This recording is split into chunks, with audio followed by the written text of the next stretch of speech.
Hello everyone. पहले तो video के स्टार्टिंग में अब मैं आप सबको मेरे दिल से थैंक यू बोलना चाहती हूँ। थैंक यू सो मच, क्योंकि आप लोगों की वजह से ही पिछले मंथ में जो कंपटीशन हुआ था उसमें मैं विनर बनी थी। क्योंकि आप लोगों ने मेरे वीडियो को पसंद किया था एंड लाइक किया था। मे बी पसंद उतना कुछ खास नहीं आया था, लेकिन थैंकफुली आप लोगों ने लाइक किया था। इस वजह से मैं विनर बन पाई एंड गीता दी टॉपर बन पाई थी। तो I am thank you, I am glad कि आप लोगों ने मुझे सपोर्ट किया। और इस कंपटीशन में जितने भी वंडरफुल ऑथर्स हैं उन सबको भी थैंक यू मुझे सपोर्ट करने के लिए। आप लोग बहुत अच्छे हैं। अभी मैं एक मंथ बाद नेक्स्ट कंपटीशन में आके ये सब बोल रही हूँ, बट मैं जस्ट बोलना चाहती हूँ। तो जो भी हो, जैसे कि आप लोगों को पता है कंपटीशन में जीतने के लिए लाइक्स ज़्यादा इंपॉर्टेंट मायने रखते हैं, बहुत ज़्यादा मायने रखते हैं। लेकिन अगर मैं पिछली बार की तरह यही बोलूँगी कि अगर आपको वीडियो अच्छा लगे तभी लाइक्स करिए, अगर आपको स्टोरी लाइन अच्छी लगे तो तभी लाइक्स कीजिए, और अगर अच्छा ना लगे तो कोई ज़बरदस्ती नहीं है। इस बार के वांगशन फीस्ट में हमें 2 टॉपिक मिला है, एक है क्रिसमस और दूसरा है डुप्लीकेट। तो मैंने क्रिसमस को चूज़ किया है एंड मैंने एक शॉर्ट स्टोरी सोची है जो मेरे इमेजिनेशन में थी, एंड ये काफ़ी सिंपल सी स्टोरी है एंड मैं आशा करती हूँ कि आप लोगों को भी ये स्टोरी अच्छा लगेगा। जितना ज़्यादा मुझे अपनी इमेजिनेशन में अच्छा लगे, मैं आप लोगों को भी उतना ज़्यादा अच्छा फ़ील करवा पाऊँ, अपनी बातों की मदद से, अपनी एक्सप्लेनेशन की मदद से, अपनी स्टोरी लाइन्स की मदद से। तो चलिए हम अपनी इस छोटी सी जर्नी को स्टार्ट करते हैं। फैन फिक्शन को स्टार्ट करने से पहले मैं अपनी स्टोरी के बारे में कुछ बताना चाहती हूँ। मेरे इस छोटी सी स्टोरी का नाम है क्रिसमस किस। मे बी स्टोरी के नाम से ही आपके दिमाग में बहुत सारे इमेजिनेशन चल रहे होंगे, एक स्टोरी क्रिएट भी हो चुकी होगी, और शायद आप लोगों ने गेस कर भी लिया होगा कि ये स्टोरी कैसे होने वाली है। इस स्टोरी में हमें दो ऐसे इंसान को दिखाया जाएगा जो जिन दोनों का ही थिंकिंग, दोनों का ही नेचर, इवन दोनों का ही ज़िंदगी एक दूसरे से कहा जाए तो काफ़ी हद तक अलग है। जहाँ एक इंसान प्यार का भूखा होगा, वही दूसरी तरफ दूसरा इंसान उस इंसान के लिए ही प्यार का मतलब बस एक शख्स होगा जिसे वो पता नहीं कितने सालों से ढूंढ रहा होगा और कितने सालों से उस इंसान का इंतज़ार कर रहा होगा। तो चलिए कुछ देर के लिए हम अपने आसपास की चीज़ों को भूल जाते हैं और एक ऐसी जगह, ऐसी ऐसी दुनिया में चले जाते हैं जहाँ पे हम इन दोनों इंसान को देख पाते हैं जो एक दूसरे को कैसे अपनाते हैं। चाइना में अगर कोई रॉयल फैमिलीज़ का जिक्र करे तो सबसे ऊपर आते हैं Lan family, Jin family, Ni family and Wen family.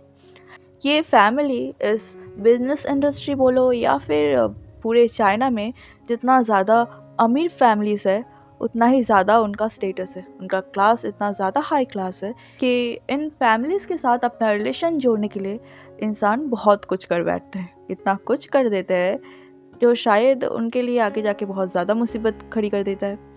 जो भी हो, अभी हम जैन फैमिली की बात कर रहे हैं, जिनके एक बड़े से मेंशन की बाहर के एक बड़े से गार्डन में बहुत ज़्यादा अच्छे से डेकोरेट किया गया था। वहाँ पे हर तरफ लाइट्स थी, टेबल्स थे, कैंडल्स थे, क्रिसमस थीम से पूरी जगह को सजाया गया था, और सबसे बड़ा अट्रैक्शन वहाँ के बीचों बीच लगी हुई वो बड़ी सी क्रिसमस ट्री जो बहुत दूर तक भी देखा जा सकता था। चारों तरफ सॉफ्ट क्रिसमस म्यूज़िक बज रहे थे, कुछ लोग डांस कर रहे थे, कुछ लोग अपनी वाइन को एंजॉय करते हुए बात कर रहे थे। वहाँ पे जितने भी लोग आए थे सारे हाई प्रोफाइल गेस्ट थे। वहाँ पे जितने भी लोग थे सबके स्टैंडर्ड, उनके कपड़े, उनके जूते और उनके बिहेवियर से समझ आ रहा था कि वो लोग यहाँ के लिए ही बने हैं। वही हमें उसी गार्डन के एक कॉर्नर में लान फैमिली नहीं, वहाँ पे लान शिचेन एंड लान वांगजी को दिखा जाता है जो चुपचाप खड़े हुए थे। लान वांगजी चुपचाप खड़े हुए थे ये बोल सकते हैं, क्योंकि लान शिचेन ऑलरेडी अपने बिजनेस मैटर में गेस्ट को अटेंड करने लगा था। वहाँ पे जैन फैमिली का जैन फैंगमियन था जो लान शिचेन को देख के बात करने लग गए थे, एंड वांगजी चुपचाप खड़ा था। जब ये जैन फैंगमियन का नज़र वांग जी की तरफ जाता है, जिसे देखते ही उनके चेहरे पे एक ब्राइट सी स्माइल आती है और वांग जी की तरफ देखते कहते हैं, लान वांग जी, तुम चाइना कब आए? वांग जी यंग फैमिली की तरफ देखते हुए कहता है कि वो 2 दिन पहले ही चाइना आया है। वांग जी चाइना में नहीं रहता, वो स्टडी के लिए अब्रॉड गया था एंड 2 दिन पहले ही वापस लौट आया। शिचैन अपनी लिटिल ब्रदर की तरफ देखते हुए एक स्माइल करते हुए कहता है, वांग जी वैसे तो आना ही नहीं चाहता था इस साल। मैंने उसको अपनी नस काटने का धमकी देके बुलाया है। जो सुनते ही जंग फैंगमियन हंसने लगे थे, क्योंकि वो यंग फैमिली लान फैमिली से काफ़ी ज़्यादा क्लोज है। लान वांग जी बहुत सालों से चाइना में नहीं था। कहा जाए तो बहुत छोटी उम्र में ही उसे चाइना से अब्रॉड भेज दिया गया था स्टडी के लिए। एंड इसी वजह से वांग जी थोड़ा-सा अनकंफर्टेबल फ़ील करता है, क्योंकि शिचैन जितना ज़्यादा जंग फैंगमियन एंड जंग फैमिली के क्लोज़ थे, वांग जी नहीं था। इसी वजह से वो बस अपनी सीरियस फ़ेस के साथ अपने सिर को नोट कर देता है। वांग जी का थोड़ा-सा ऑकवर्डनेस देखकर शिचैन अपने गले को साफ करते हुए, उस जगह को सँभालते हुए खुद फिर से बिज़नेस मैटर में जंग फैंगमियन के साथ बात करने लगता है। वांग जी लिटरली वहाँ बैठे-बैठे बोर हो रहा था, क्योंकि उसे बिज़नेस मैटर में अभी तक कोई इंटरेस्ट नहीं था और ना ही वो इन्वॉल्व था। आस-पास बहुत सारे लोग थे जो अपने में ही बिज़ी थे, बात करने में थे। इसी वजह से वांग जी काइंड ऑफ बहुत लोनली फ़ील कर रहा था। तभी वो अपने ब्रदर की तरफ देख के खुद को एक्सक्यूज़ करता है और मेंशन के अंदर वॉशरूम की तरफ जाने लगता है। उसे लिटरली अभी इस शोर-शराबा से, लोगों से दूर जाके थोड़ा-सा अकेला टाइम स्पेंड करना था। इसी वजह से वो मेंशन के अंदर आके वॉशरूम ढूँढने लगता है। वहाँ पे एक मेड बाहर की तरफ ही आ रही थी, जिसे देखते ही वांग जी उससे पूछता है कि वॉशरूम कहाँ पर है? तो सुनते ही वो मेड वांग जी को वॉशरूम की तरफ पहुँचा देता है। वो मेड को जल्दबाज़ी था, इसी वजह से वो वहाँ से जल्दी से जल्दी निकल पड़ता है। वांग जी को सीधा जाके बाईं तरफ जाना था। एक टर्निंग था, फिर उसे वहाँ पे एक वॉशरूम मिल जाएगा। वांग जी सीधा चले जा रहा था। उसका पॉस्चर बिल्कुल स्ट्रेट था और उसके एक्सपेंसिव बूट उस मार्बल फ्लोर में आवाज़ करते हुए आगे बढ़ रहा था। तभी टर्निंग तक पहुँचते-पहुँचते ही वांग जी को 2 लोगों की बातों की आवाज़ सुनाई देता है। नहीं, 2 लोगों की बातों की नहीं, एक इंसान जो लिटरली अपने सामने वाले इंसान पे ज़ोर-ज़ोर से चिल्ला रहा था और दूसरा इंसान जो वहाँ पे चुपचाप खड़ा होके बस अपनी धीमी सी आवाज़ में माफ़ी माँग रहा था। वांग जी ऐसे आर्गुमेंट सुनते ही वहाँ पे फ्रोज हो जाता है। उसे लगता है कि शायद उसे अभी वहाँ पे नहीं जाना चाहिए था। वांग जी अपने मन में ही सोचता है, क्या उसे वॉशरूम जाना चाहिए या फिर यहाँ से निकल जाना चाहिए, क्योंकि वो अचानक से वहाँ पहुँच के उन दोनों को ऑकवर्ड फील नहीं करवाना चाहता। वांग जी जाने ही वाला था, तभी उसके कानों में एक जोर की चिल्लाने की आवाज़ आती है। तुम्हें पता है विंग, अभी तुम मेरे लिए एक सिरदर्द बन चुके हो। अगर तुम्हारी फैमिली ना होती और मेरी फैमिली मुझे इस शादी के लिए फोर्स ना करता, तो तुम्हें लगता है तुम कभी मेरी तरह लड़का डिजर्व करते? हाँ, मुझे सच में समझ नहीं आता, मेरी फैमिली को क्या ऐसी मजबूरी पड़ गई होगी जो उन्होंने मेरे साथ तुम्हारी शादी फिक्स कर दी। क्या सच में दुनिया में लोगों की कमी पड़ चुकी थी जो मुझे तुम्हारे साथ शादी करनी पड़ेगी? मुझे सोच के घृणा आती है कि मुझे अपनी आगे की ज़िंदगी तुम्हारे साथ बितानी पड़ेगी। इसीलिए मेरे सामने इस तरीके से आना बंद कर दो। मुझे तुम बिल्कुल पसंद नहीं और मुझसे दूर रहने की कोशिश करो, समझे? अगर बिज़नेस मैटर ना होता ना और तुम इस यंग फैमिली के कोई मेंबर नहीं होते ना, तो मैं तुम्हें अपने हाथों से मार डालता। ऐसा कहते हुए गुस्से में विंग की तरफ देख रहा था, जहाँ पे विंग बहुत ही शांति से खड़ा हुआ था। विंग अपनी काँपती हुई आवाज़ में उस इंसान की तरफ देखते हुए कहता है, स्टीवन, इसमें मेरी भी कोई गलती नहीं है। मैं भी ये शादी नहीं करना चाहता था। झूठ बोलना बंद करो। जब हमारी एंगेजमेंट फिक्स हुई थी, वो तुम ही थे जो लपसिक पपी की तरह मेरे आगे पीछे घूमते रहते थे और अभी भी सेम कर रहे हो। जितनी बार तुम्हें बोला जाए कि मुझसे दूर रहो, उतना ज़्यादा तुम अपनी हद पार कर देते हो। एक बात कान खुल के सुन लो, वीइंग, मुझसे दूर रहो। मुझे तुम्हारा चेहरा भी पसंद नहीं। मुझे उल्टी होती है तुम्हें देखकर। समझे? ऐसा कहते हुए वो इंसान एक बहुत ही शार्प नज़रों से विंग की तरफ देखता है। उस इंसान की आंखें देख के ही बताया जा सकता था कि वो सामने वाला इंसान स्टीवन विंग से कितना ज़्यादा नफरत करता है। विंग को और लास्ट टाइम देखकर स्टीवन विंग को वही छोड़ के वहाँ से निकल जाता है। वांग जी उस टर्निंग पॉइंट पे ही खड़ा हुआ था, लेकिन स्टीवन इतना ज़्यादा गुस्से में था कि वो अपने आसपास कौन है कि नहीं उतना देखने के लिए उसके पास टाइम नहीं था। वो सीधा हड़बड़ाते हुए वहाँ से निकल पड़ता है। एंड वही विंग वहीं पे अभी भी खड़ा हुआ था, उसके लिप्स काँप रहे थे और वांग जी यहीं से ही उसे देख के बता सकता था कि वो शायद अभी रो रहा है, क्योंकि उसके कंधे काँप रहे थे। विंग अपनी आँखों को बहुत टाइटली बंद करता है और अपने हाथों से अपने फेस को कवर कर लेता है।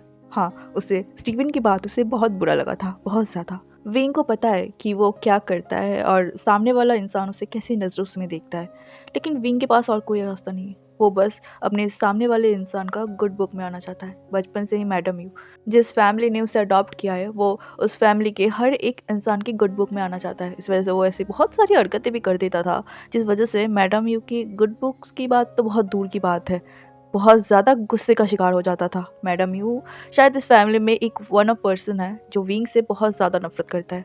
विंग को लगता है कि शायद उसकी हरकतों की वजह से, विंग को नहीं पता। और अभी स्टीवन, बहुत कम एज में ही दोनों की एंगेजमेंट फिक्स हो गई थी। इसी वजह से विंग को लगता था कि शायद स्टीवन ही होगा उसका सोलमेट, उसका फ्यूचर का साथी, फ्यूचर पार्टनर। उसने स्टीवन को ही मान लिया था और वो स्टीवन के साथ ही अपना फ्यूचर सोचने लगा था। इसी वजह से ही वो हमेशा स्टीवन के आसपास रहता था, उसे खुश करने की कोशिश करता था और वो चाहता था कि स्टीवन भी उसे प्यार करे, क्योंकि जिसको जो चीज़ नहीं मिलती उसे उस चीज़ की कदर होती है। वैसे ही बचपन से प्यार विंग को बहुत ही कम ही मिला है, ना मिला है यही कह सकते हैं। इसी वजह से उसे प्यार चाहिए था, वो बहुत ज़्यादा प्यार का भूखा था। और जब उसके साथ स्टीवन का एंगेजमेंट हुआ था तो विंग को लगा था बस स्टीवन ही एक पर्सन होगा जो उससे बहुत प्यार करेगा, उसे संभाल के रखेगा, इन सारी नफ़रतों से, लोगों की कड़वी बातों से, लोगों से स्टीवन उसे प्रोटेक्ट करेगा। लेकिन क्या पता था, जिस इंसान को उसने सोचा था कि वो उसे प्रोटेक्ट करेगा, वही इंसान विंग को सबसे ज़्यादा हर्ट करता था और अभी तक हर्ट करते हुए आ रहा था। विंग अभी भी उसी जगह पे सेम तरीके से खड़ा हुआ था, लेकिन वांग जी उसका बहुत हो चुका था।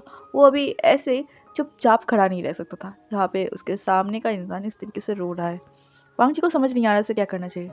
फ़िलहाल तो वांग जी ऐसी सिचुएशन को इग्नोर किया करता है, लेकिन पता नहीं आज वांग जी का मन चाह नहीं रहा था कि वो यहाँ से पीछे जाए या फिर यहाँ से चला जाए। उस सामने वाले इंसान को वो अकेला छोड़ के यहाँ से चला जाए।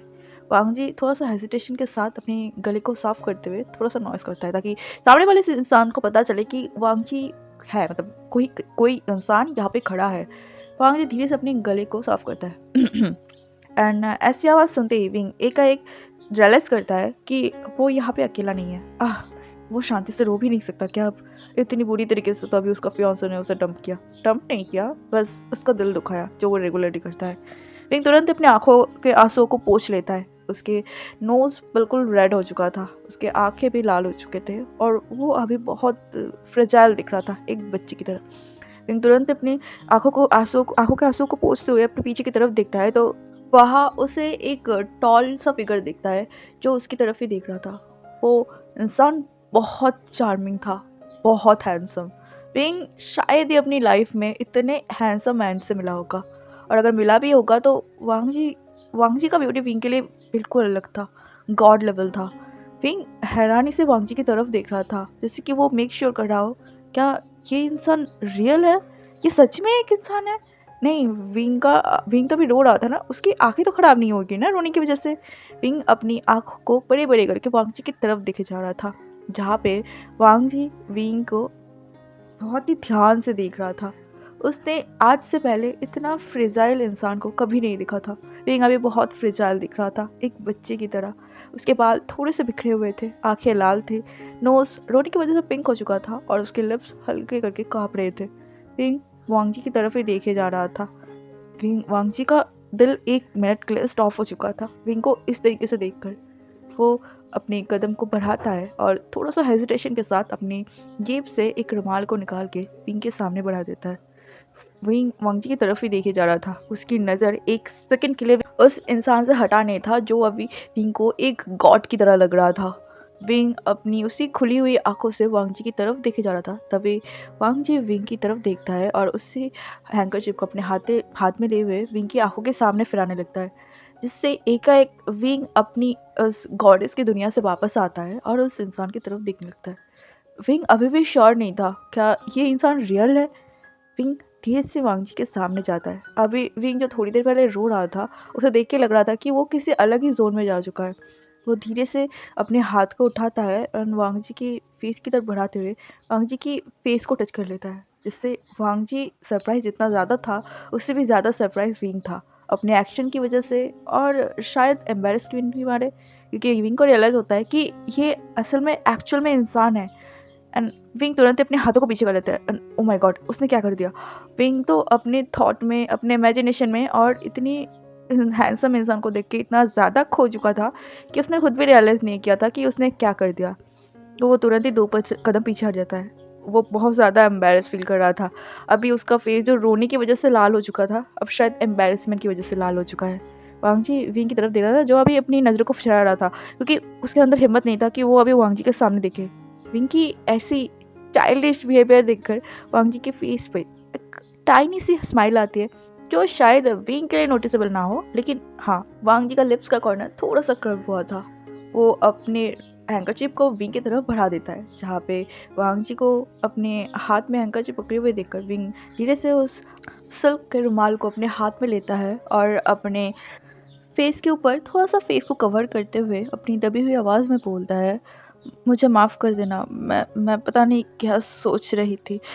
मुझे माफ़ कर दीजिएगा। ऐसा कहते हुए अपने सिर को बो करता है और जाने ही वाला था कि वांग जी तुरंत ही विंग के फोrehead में अपने हाथ को रखता है, क्योंकि विंग इतनी तेज़ से मुड़ के सामने की तरफ बढ़ गया था कि उसने नोटिस ही नहीं किया था उसके सामने दीवार है और उसके सिर अभी टकराने वाला था और उसका सिर शायद फूट जाता, कुछ भी हो सकता था। जो भी हो, विंग अपनी सामने बहुत ही शॉकिंगली देखने लगता है, क्योंकि उसके सामने दीवार था और वांग जी का हाथ था जो उसके फोrehead को कवर करके रखा था, और वांग जी ने सही टाइम पे हाथ नहीं दिया होता तो अभी बहुत तेज़ विंग को लगता है और शायद दर्द के मारे वो बेहोश भी हो सकता था। जो भी हो, मतलब विंग वांग जी की तरफ देखता है। वो फिर से शॉक हो चुका था और वो शॉकिंग वांग जी की तरफ देख रहा था। विंग खुद भी नहीं जानता कि वो इतना सिली हरकतें क्यों कर रहा था।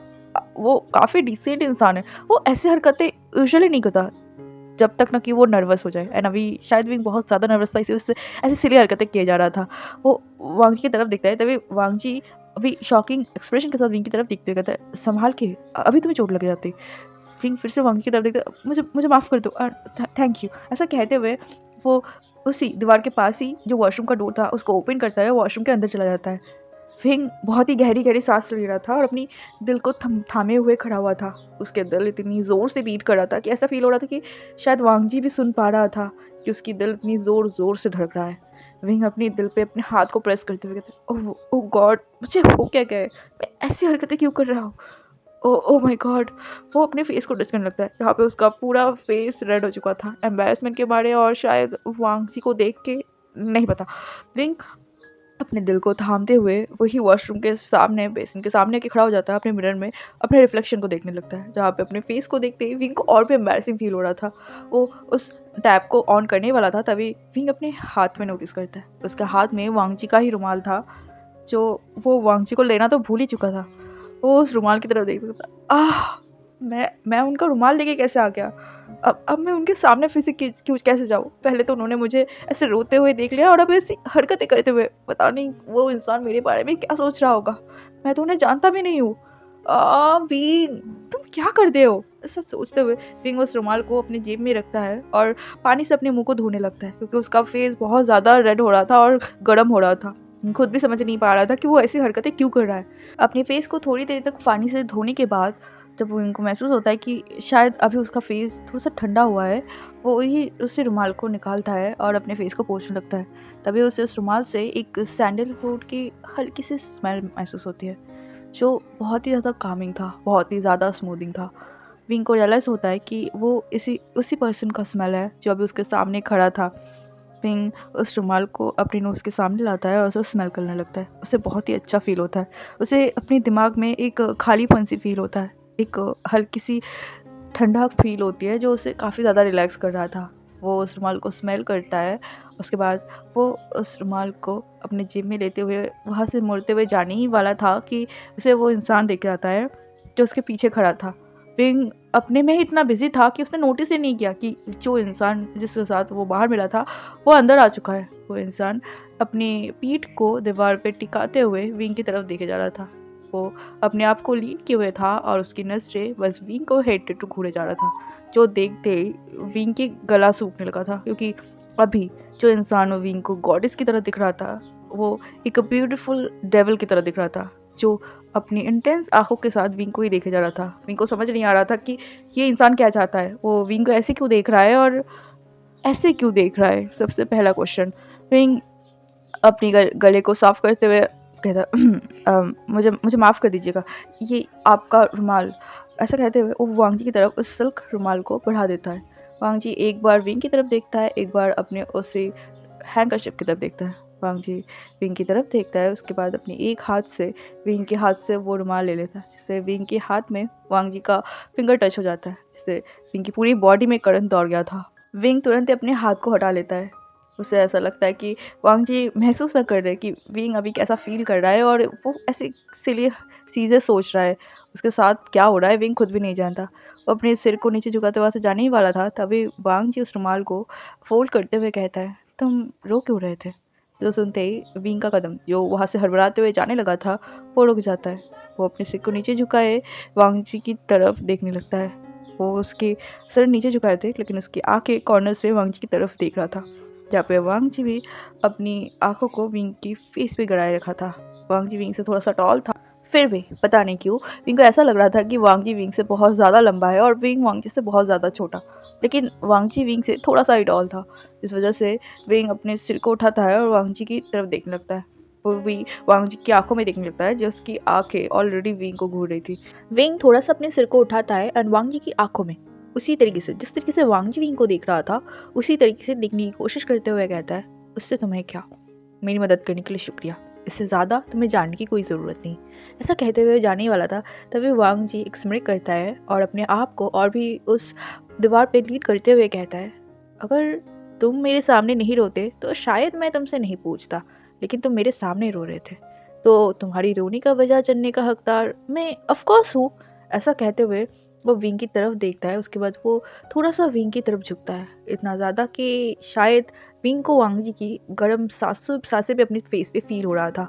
विंग फिर से बहुत ज़्यादा नर्वस फील करने लगा था और उसके हाथ भी स्वेटी होने लगे थे। तभी वांग जी उसी स्मृति के साथ विंग की तरफ आंखों में देखते हुए कहता है, मैं ही वो इंसान हूँ जो जान सकता है कि तुम क्यों रो रहे थे, तुम्हारी रोने का वजह क्या है। ऐसा कहते हुए वो विंग को घूरने लगा। वांग जी की बातों का सिर पैर विंग को कुछ समझ नहीं आ रहा था। वो वांग जी की तरफ हैरानी से देखते हुए कहता है, तुम्हारी बातों का क्या मतलब है और तुम जान सकते हो मतलब क्या, तुम कौन होते हो मेरे बारे में जानने वाले और मेरे बारे में दखल अंदाजी करने वाले, मैं तुम्हें नहीं जानता। ऐसा कहते हुए विंग हड़बड़ाते हुए वहाँ से जाने ही वाला था तभी वांग जी विंग की रेस्ट को पकड़ लेता है और विंग को अपने आगे कर लेता है। विंग बहुत जल्दी जल्दी वहाँ से जाने वाला था, इस वजह से सडनली वांग जी के ग्रिप से विंग थोड़ा सा चिटक के वांग जी के सामने आ जाता है। वो शॉकिंगली वांग जी को देखने लगा था, ये इंसान है कौन और ये विंग को इस तरीके से विंग का रास्ता कैसे रोक सकता है। विंग अभी शॉकिंग के साथ साथ गुस्से में वांग जी को घूर रहा था। तभी विंग का वो प्यारा सा गुस्से वाला फेस देखकर वांग जी एक स्मिक करता है और विंग की तरफ देखते हुए कहता है, मैं कौन हूँ वो तो तुम बहुत जल्दी जान जाओगे and I am pretty sure जब तुम्हें पता चलेगा कि मैं कौन हूँ तब तुम खुद भाग के मेरे पास आ जाओगे। ऐसा कहते हुए वो विंग की तरफ देखने लगता है। विंग काफ़ी ज़्यादा चिढ़ चुका था इस आदमी से, पता नहीं कौन है कौन नहीं, ये विंग के साथ ऐसे बात कैसे कर सकता है, ऊपर से विंग को ऐसे पकड़ के भी हुआ है। तभी वांग जी को कुछ रियलाइज़ होता है और वो तुरंत ही विंग के रिस्ट को छोड़ते हुए उसकी रिस्ट की तरफ देखने लगता है, जहाँ पे उसे रेड कलर का निशान दिखता है। जो देखते वांग जी सरप्राइज हो जाता है, वो विंग की तरफ देखने लगता है जैसे कि वो पूछना चाहता हो, ये कैसे हुआ, ये तुम्हारे हाथ में दाग कैसा है। विंग के हाथ में एक बहुत ही गहरा निशान था, जैसे कि किसी ने बहुत ही टाइटली विंग के हाथ को किसी चीज़ से बांध के रखा था। विंग अपने हाथ को छुपाते हुए कहता है, कुछ नहीं है, नन ऑफ योर बिजनेस। ऐसा कहते हुए वो तुरंत हड़बड़ाते हुए वहाँ से निकल पड़ता है। वांग जी जो अभी एक शैतानी मुस्कुराहट के साथ विंग को देख रहा था, उसका एक्सप्रेशन बिल्कुल डार्क हो जाता है और वो विंग को बस जाते हुए देखता है। उसे समझने में देर नहीं होती कि कहीं ना कहीं उसके उस सो कॉल फियांसे ने या फिर उसके घर में ही किसी ने विंग के साथ कुछ तो बुरा किया है एंड शायद हमेशा से विंग के साथ बहुत ज़्यादा बुरा हो रहा है एंड विंग बस उसे सह रहा है।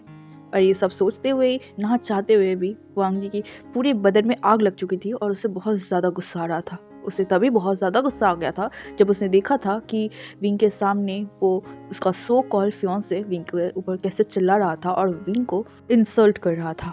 वांग जी को बहुत ज़्यादा गुस्सा आया था उस इंसान पर। विंग अभी हड़बड़ाते हुए बाहर की तरफ जा रहा था, वो बहुत देर से अंदर था और शायद मैडम यू को अगर पता चल गया कि विंग इतनी देर से बाहर नहीं आया था, गेस्ट को अटेंड नहीं कर रहा था, तो शायद वो आज विंग का जान ही ले लेगी।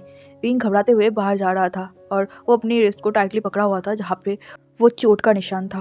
विंग को लगा नहीं था कि वांग जी को महसूस हो जाएगा कि विंग के रिस्ट में चोट है। विंग ने तो एक आवाज़ तक नहीं की थी, लेकिन पता नहीं कैसे वांग जी को पता चल गया, जिससे विंग थोड़ा तो हैरान हुआ था, लेकिन अभी वो ये सब सोचने के लिए उसके पास टाइम नहीं है।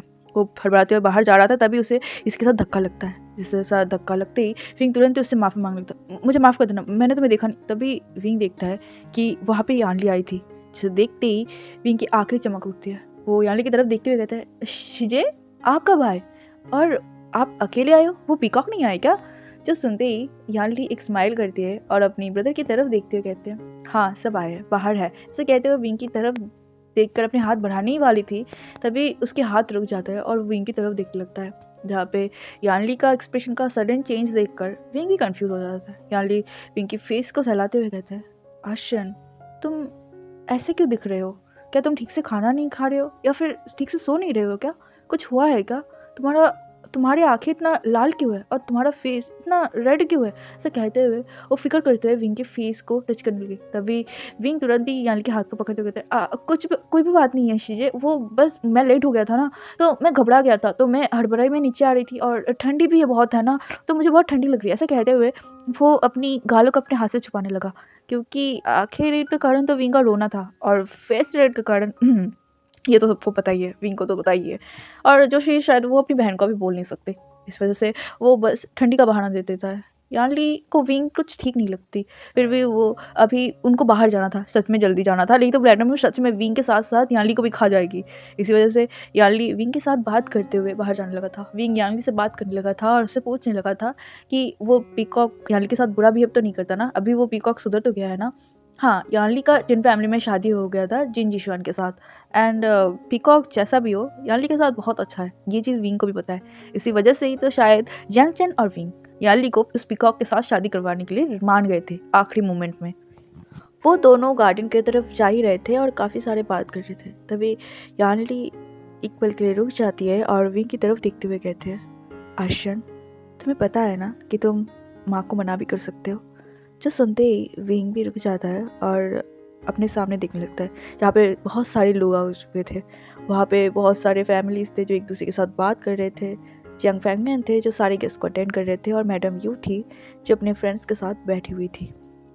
विंग उनकी तरफ देखता है और उसकी नज़र मैडम यू की तरफ दी जाती है, जो वहाँ पे बहुत ही कैजुअली बैठी हुई थी, लेकिन उनके फेस और उनके बॉडी पोस्चर से उनका एटीट्यूड और एलिगेंस झलक रहे थे। विंग उनकी तरफ देखता है और एक हल्की सी स्माइल करते हुए अपनी चीची की तरफ देखते हुए कहते हैं, चलिए चलते हैं, नहीं तो आचंग यहाँ आ जाएगा और मुझे खा जाएगा, क्योंकि वो आपको तो कुछ नहीं बोल सकता। ऐसा कहते हुए वो स्माइल करता है और यानली के साथ वही डायरेक्शन में चला जाता है जहाँ पे जियांग चेंग अपने दोस्तों के साथ खड़ा हुआ था। अपने शीशे को देखते ही जियांग चेंग यानली को हक कर लेता है और उसे क्रिसमस विश करता है। जियांग चेंग के जितने भी फ्रेंड्स वहाँ पे खड़े थे सब यानली को क्रिसमस विश करता है। यानली भी उन सबको क्रिसमस विश करता है। उसके बाद थोड़ी देर तक उन सबके साथ बात करने लगता है। तभी मैडम यू यानली को बुला लेती है। यानली उन दोनों को ही बाय बोल के अपनी मदर के पास चली जाती है। तभी जियांग चेंग विंग की तरफ विंग को घूरते हुए कहता है, तुम इतनी देर तक कहाँ थे? तुम्हें पता है ना मदर की बात, मदर ने तुम्हें यहाँ से एक मिनट के लिए भी जाने के लिए मना किया था। तभी विंग अपनी सिर को खुजाते हुए कहते हैं, अरे मैं वॉशरूम गया था, अब मैं वॉशरूम भी ना जाऊँ? तो जियांग चेंग अपने आइज़ को रोल करते हुए कहते हैं, पता नहीं कहाँ खो जाते। क्या तुम पार्क के वॉशरूम में गए थे? क्योंकि हमारे घर के वॉशरूम से जाने आने में तो 20 मिनट से ज़्यादा नहीं लगने वाले। ऐसा कहते हुए विंग को घूरने लगा। तभी विंग अपने सिर को खुजाते हुए कहता है, वो मैं डिसाइड कर रहा था कि मुझे कौन से वॉशरूम जाना है।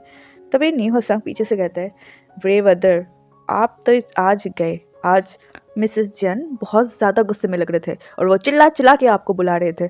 जो सुनते ही वी न्यूसन की तरफ देखने लगता है, जैसे कि वो सच में ही कंफर्म करना चाहता हो कि सच में उसे बुलाया जा रहा था, लेकिन उसे तो कुछ सुनाई नहीं दिया। तभी जियांग चेंग अपने आंखों को रोल करते हुए वी नी हसैंग को नी हसैंग के सिर पर मारते हुए कहते हैं, ओवर एक्टिंग करना बंद करो, उसे सब समझ आ चुका है। विंग न्यूसन की तरफ देखता है और फिर अपने आसपास देखते हुए कहता है, वैसे सारे लोग आ चुके हैं क्या? तो न्यूसन भी अपने आसपास देखते हुए कहता है, जितना लगता है सारे लोग आ ही चुके हैं। तभी विंग की नज़र एक इंसान की तरफ जाता है जो ठीक उस बड़े से क्रिसमस ट्री के बगल में खड़ा हुआ था, अपने हाथ में शैंपेन लिए हुए शैंपेन को पी रहा था, लेकिन उसकी नज़रें विंग पे टिकी हुई थी। जिन नज़रों को महसूस करते ही विंग की पूरी बॉडी काँप उठी थी। वो उस इंसान की तरफ देखता है, उसके बाद एक बार न्यूसन की तरफ देखते हुए कहता है, वैसे तुम्हें वो इंसान दिख रहा है जो क्रिसमस ट्री के बिल्कुल बगल में खड़ा हुआ है अपने हाथ में शैंपेन लिए हुए? जो सुनते ही न्यूसन उस क्रिसमस ट्री के अगल बगल में देखते, वहाँ पे उसे बहुत सारे लोग दिखते हैं। तभी विंग धीरे से अपनी लो वॉइस में कहते हैं, अरे वो वाला इंसान जिसने वाइट कलर का टक्सीडो पहना है। जो सुनते ही न्यूसन का नज़र उस इंसान पर फाइनली पड़ता है। क्यों ना पड़े, वहाँ पे जितने भी लोग थे सबसे ज़्यादा हैंडसम बोला जाए तो वही इंसान था। उस इंसान को देखते ही न्यूसन अपने दिल में हाथ रखते हुए कहते, ओह तुम लान वांगची की बात कर रहे हो? उसे कौन नहीं जानता, वो लान फैमिली का सबसे छोटा बेटा जो है। वैसे इतने दिनों तक तो वो यहाँ पे था भी नहीं, ये कब आया? ऐसा कहते हुए वो अपनी क्यूरियस नज़रों से वांग जी की तरफ देखने लगा, जो उनकी ही तरफ देख रहा था। जो महसूस होते ही न्योसंग विंग की तरफ देखते कहते, वैसे मुझे एक बात समझ नहीं आ रही कि ये लान हमारी तरफ क्यों देख रहा है? वे वुशान, तुमने कोई कांड तो नहीं किया ना? तुम्हारे बोलने का क्या मतलब है? मैं क्या कांड करूंगी? मैंने कुछ नहीं किया, मैं तो इसे जानता भी नहीं हूँ। ऐसा कहते हुए वो अपनी टेढ़ी नजरों से वांग जी की तरफ देखने लगा, जहाँ पे वांग जी अभी भी विंग को अपनी उसी नजरों के साथ घूरे जा रहा था। तभी न्यू संग विंग की शोल्डर को पकड़ता है और विंग के कानों में कहता है, वैसे मैंने बस सुना था कि ये बहुत ज़्यादा हैंडसम है। आज तो अपने आंखों के सामने देख भी लिया कि ये सामने से और भी ज़्यादा हैंडसम है। क्या मुझे उसके पास जाना चाहिए? जो सुनते ही विंग अपने सिर को नोट करते हुए कहते हैं, हाँ हैंडसम तो ये है, लेकिन तुम उसके पास क्यों जाओगे? तभी न्यू संग उस लान वांग की तरफ देखते थे, वैसे भी तो वो हमारी तरफ ही देख रहा था ना, तुम्हें तो पता ही है ना कि मुझे हैंडसम लड़के कितने पसंद है। ऐसा कहते हुए वो अपनी ग्रीडी आंखों से वांग जी की तरफ देखने लगा, जो देखते विंग का मुंह बन जाता है। वो नीहसंग की आंखों को अपनी लेफ्ट हाथों से कवर पीछे से कवर कर देता है और उसकी मुंडी को अपनी तरफ करते हुए कहता है, ऐसे घूरना बंद करो, लोग क्या बोलेंगे? तभी न्यूसंग अपनी आंखों के ऊपर से विंग के हाथ को हटाते हुए वांग जी को देखते हुए कहता है, लोग क्या बोलेंगे इससे मुझे क्या, वैसे भी वो भी हमें देख रहा है तो मैं देखूँ तो इसमें गलत क्या? ऐसा कहते हुए और भी आंखें बड़े बड़े करके वांग जी को देखने लगा और विंग बस कोशिश किया जा रहा था कि विंग न्यूसन की आंखों को कवर कर सके ताकि वो वांग जी को ना देख पाए। पता नहीं क्यों, लेकिन विंग को ये बिल्कुल पसंद नहीं आ रहा था कि न्यूसंग वांग जी को इस तरीके से घूरे। हाँ, वांग जी उनकी तरफ देख रहा है, पता नहीं किसे देख रहा है, लेकिन नहीं, वो वांग जी को नहीं देख सकता, विंग नहीं देखने दे सकता। ऐसे ही वो न्यूसन की आंखों को कवर कर रहा था, तभी न्यूसन को न्यूसन के दिमाग में कुछ हिट होता है और विंग की तरफ देखते होता है, वैसे तुम इसके बारे में क्यों पूछ रहे थे? क्या तुम इसे जानते हो? जो सुनते ही विंग अपनी आवाज़ को ठीक करते हुए नहीं नहीं, मैं इसे क्यों जानूंगी, वो बस मैं जब वॉशरूम में गया था तब इसको मैंने देखा था, इसी वजह से। ऐसा कहते हुए वो हकलाते हुए अपनी बात को कंप्लीट करता है और नियो सांग अपनी डाउटफुल आंखों से विंग को देखने लगता है, जैसे कि उसे विंग पे बिल्कुल भी भरोसा नहीं हो। तभी जियांग चैंग की आवाज़ विंग के कानों में आता है, वे वुशियान। विंग की नज़र फाइनली वांग जी और नियो संग से हट के अपने ब्रदर जियांग चैंग की तरफ देखता है, जो अभी सीरियसली विंग की तरफ देख रहा था। जियांग चैंग को अचानक से इतना सीरियस होता हुआ देखकर विंग कम्प्लीटली शॉक था और शायद नियो संग भी कम्प्लीटली शॉक था कि वो भी अभी विंग के साथ वांग जी को लेकर मजाक कर उड़ाने में बिजी था। तभी जियांग चैंग विंग की तरफ सीरियसली देखते हुए कहता है, तुम्हें पता है ना कि तुम अभी भी इस शादी से भाग सकते हो? अगर तुम्हारा इरादा बदल चुका हो शादी करने से तो मुझे बोल देना, हम दोनों एक साथ भाग जाएंगे। जो सुनते ही कुछ पल के लिए विंग बिल्कुल हैरान हो जाता है। उसके बाद वो एक छोटी सी स्माइल करता है और अपनी इस ब्रदर, जो दिखाता तो है कि वो बहुत ज़्यादा गुस्सा रहता है विंग से, हमेशा चिढ़ा रहता है, लेकिन अंदर ही अंदर वो विंग से कितना फिक्र करता है वो विंग को ही पता है कि वो विंग के लिए कितना ज़्यादा फिक्र करता है। तभी विंग एक स्माइल करता है और जैंग चेंग के हाथ पे अपने हाथ को रैप करते हुए कहता है, चियांग शा, तुम इतना ज़्यादा केयर क्यों करते हो? अच्छा ठीक है, अगर मेरा मन बदल गया तो हम यहाँ से एक साथ भाग जाएंगे। क्यों ना हम लंदन चले ईव मनाने? कैसा आइडिया है? ऐसा कहते हुए वो जियांग चैंग की तरफ देखने लगा अपनी प्रिटी प्रिटी पपी आइज से। तभी जियांग चैंग विंग के हाथ को हटाने की कोशिश करते हुए कहता है, वी वुशियन, मैं सीरियस हूँ, कभी तो तुम मेरी बातों को सीरियसली लिया करो। तभी वी वुशियन स्माइल करते हुए जियांग चैंग की तरफ देखते हुए, जंग शा, मुझे पता है कि तुम बहुत सीरियस हो मुझे लेकर, मैं भी तुम्हारे लेकर बहुत सीरियस हूँ। मैं भी सोच रही हूँ चलो हम भाग जाते हैं, क्यों ना हम लंदन चले, वहाँ पे न्यू ईयर ये बहुत अच्छे से मनाया जाता है ना? वैसे भी हमने तो प्लान भी बनाया था ना वहाँ भागने का। ऐसा कहते हुए वो आंख मार देता है। जंगशा को पता है कि विंग अभी उसके साथ मजाक तो कर रहा है, लेकिन विंग भी इस शादी से बिल्कुल खुश नहीं है और जंगशा भी नहीं चाहता कि विंग इस स्टीवन से शादी करे। हाँ, ग्रे फैमिली और जंग फैमिली अगर एक साथ जुड़ जाए तो शायद जंग फैमिली को जितना ज़्यादा मुनाफा होगा ग्रे फैमिली को भी उतना ही मुनाफा होगा। लेकिन फिर भी जंगशा ये नहीं चाहता कि विंग अपनी फैमिली के चक्कर में अपनी ज़िंदगी ख़राब कर दे, क्योंकि उसे भी स्टीवन कुछ खास पसंद नहीं। विंग हंस तो रहा था, लेकिन जंगशा अभी भी सीरियस फेस के साथ विंग की तरफ देखे जा रहा था। तभी उन लोगों को इंटरप्ट करते हुए एक मेड उनके पास आती है और धीरे से विंग की तरफ झुकते हुए कहती है, "अम, वे सर, आपको मैडम बुला रही है।" जो सुनते के साथ ही विंग की नज़र मैडम यू की तरफ जाता है, जहाँ पे वो अपनी आर्म को क्रॉस किए हुए खड़ी हुई थी और विंग को अपनी तीखी नज़रों से देखी जा रही थी। मैडम यू को ऐसे देखते ही वहाँ पे जो तीनों, न्योसंग, विंग और जंगशा, तीनों ही एक हॉरिफाइंग गेज एक दूसरे को देते, क्योंकि अभी मैडम यू थोड़ी गुस्से लग रही थी, थोड़ी नहीं बहुत ज़्यादा गुस्से में लग रही थी। वो तीनों विंग की तरफ ऐसे देख रहे थे कि हाँ, आई होप सो कि तुम जिंदा वापस लौटोगे। एंड विंग भी ऐसे ही देख रहा था कि तुम लोग प्लीज़ मेरे लिए प्रे करना। तभी वो मेड की तरफ नोट कर देता है और जियांगशा और न्यूसन की तरफ थोड़ा-सा नर्वसली स्माइल करते हुए कहता है, रुको मैं आता हूँ। ऐसा कहते हुए उन लोगों को बाय करते हुए मैडम यू की तरफ जाने लगता है, जहाँ पे वो मन ही मन शायद हनुमान चालीसा का मंत्र जपे जा रहा था कि वो इतना ज़्यादा डर रहा था। मैडम यू के सामने पहुंचते ही विंग वहाँ पे स्टिफली खड़ा हो जाता है और अपने सिर को नीचे झुका लेता है। उसके अंदर हिम्मत नहीं थी कि वो मैडम यू की तरफ देख पाए। वो मैडम यू से इतना ज़्यादा डरता था जैसे कि उसके सामने कोई इंसान नहीं, भूत खड़ा हो। विंग अपने सिर को नीचे झुकाए खड़ा था। तभी मैडम यू विंग की तरफ देखते हुए कहते हैं, क्या हुआ? क्या तुमने कुछ गलत किया है कि तुम मेरी आंखों में नहीं देख पा रहे हो? जो सुनते ही विंग अपनी आंखों को बंद कर लेता है और धीरे धीरे मैडम यू की तरफ देखता है, जहाँ पे मैडम यू अभी भी उन शार्प नज़रों से विंग की तरफ देख रहा था। उनकी नज़र इतनी शार्प थी कि शायद वो अपनी नज़रों से विंग को काट डालेगी। विंग मैडम यू की तरफ थोड़ा सा घबराते हुए कहता है, मैडम यू आपने बुलाया? तब मैडम यू अपनी शार्प लेकिन हल्की टोन में कहता है, तुम्हें मना किया था ना कि तुम स्टीवन के साथ कोई भी बखेड़ा खड़ा नहीं करोगे। तभी विंग अपनी सफाई देते हुए बोलता है, मैंने कुछ नहीं किया था, वही था जो मुझे बात। तभी मैडम उसे रोकते हुए कहते हैं, क्या मैंने तुम्हें बोलने की इजाज़त दी है? जो सुनते ही विंग जो अपने आप को एक्सप्लेन करने जा रहा था वो चुप हो जाता है। वो अपनी मुट्ठी को कस लेता है। उसके नाखून उसके हाथों में गड़ रहे थे। तभी मैडम यू विंग के थोड़ा सा पास आते हैं और विंग की उसी हाथ को पकड़ लेती है जहाँ पे उसे चोट लगी थी। वो विंग के हाथ के स्लिप्स को रैप करता है और अपनी चोट पे अपने नाखून को फहराते हुए कहता है, वी भूशियान, ज़्यादा ओवर स्मार्ट प्ले करना बंद करो। मुझे बहुत अच्छे से पता है कि तुम जितना खुद को डम दिखाने की कोशिश करते हो, तुम उससे भी ज़्यादा शातिर और चालाक हो। इसी वजह से मेरे सामने खुद के इस डम इमेज को पोर्ट्रे करने की कोई ज़रूरत नहीं है। मैं तुम्हारी जैसी लड़की को बहुत अच्छे से जानता हूँ।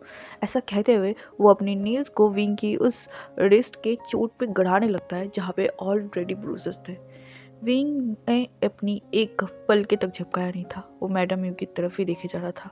हाँ, यही वो इंसान है जिससे विंग जितना ज़्यादा डरता था, उससे भी ज़्यादा उसके मन में सवाल था कि क्यों क्यों ये इंसान विंग से इतना नफरत करता है। क्या इस वजह से कि जियांग फैंगमैन ने विंग को अडॉप्ट किया था और मैडम यू नहीं चाहते थे कि वो विंग को अडॉप्ट करे? नहीं पता, लेकिन विंग अभी मैडम यू की तरफ ही देख रहा है। तो मैडम यू धीरे से विंग की कान की तरफ झुकते हुए कहता है, तुम हमारे फैमिली के एहसानमंद हो। इसी वजह से हमारे फैमिली के लिए तुम इतना तो कर ही सकते हो। स्टीफन को नेक्स्ट टाइम नाराज़ करने की कोशिश मत करना। वो अंदर बैठा हुआ है, बाहर नहीं आ रहा है। जाओ उसे मना के लाओ, और अगर उसे मना ना पाए तो मेरे सामने अपने इस डर्टी फीस को मत लाना। ऐसा कहते हुए वो फाइनली विंग के हाथ को छोड़ देता है, जहाँ से थोड़ा थोड़ा ब्लड निकलने लगा था। विंग ने अभी भी एक आवाज़ तक नहीं की थी। उसे दर्द सहते हुए आदत सी हो गई थी। इसी वजह से उसे जितना भी दर्द क्यों ना हो, वो एक आवाज़ तक नहीं करता। वो अपनी नज़रों को फिर से झुका लेता है और अपने सिर को नोट करके वहाँ से चला जाता है। मैडम यू की आंखों में इतना ज़्यादा नफ़रत था, इतना नफ़रत विंग ने अपने लिए किसी की आंखों में नहीं देखा था। उसे नहीं पता कि मैडम यू उससे इतनी नफ़रत क्यों करती है। विंग के मन में अभी बहुत कुछ चल रहा था, बहुत कुछ। मैडम यू की बातें, स्टीवन जिसके सामने तो विंग शायद अभी जाना भी नहीं चाहता है, क्योंकि स्टीवन बस नाम का ही उसका फियांसे था। उसके बिहेवियर विंग के ऊपर इतना ज़्यादा रूड था कि शायद ही वो अभी स्टीवन के सामने जाना प्रेफर करता। उसके पास कोई ऑप्शन भी नहीं है। मैडम यू ने खुद उससे बोला है तो उसे जाना ही पड़ेगा। उसके दिमाग में यही सब चल रहा था। तभी उसके दिमाग में एक शख्स आता है।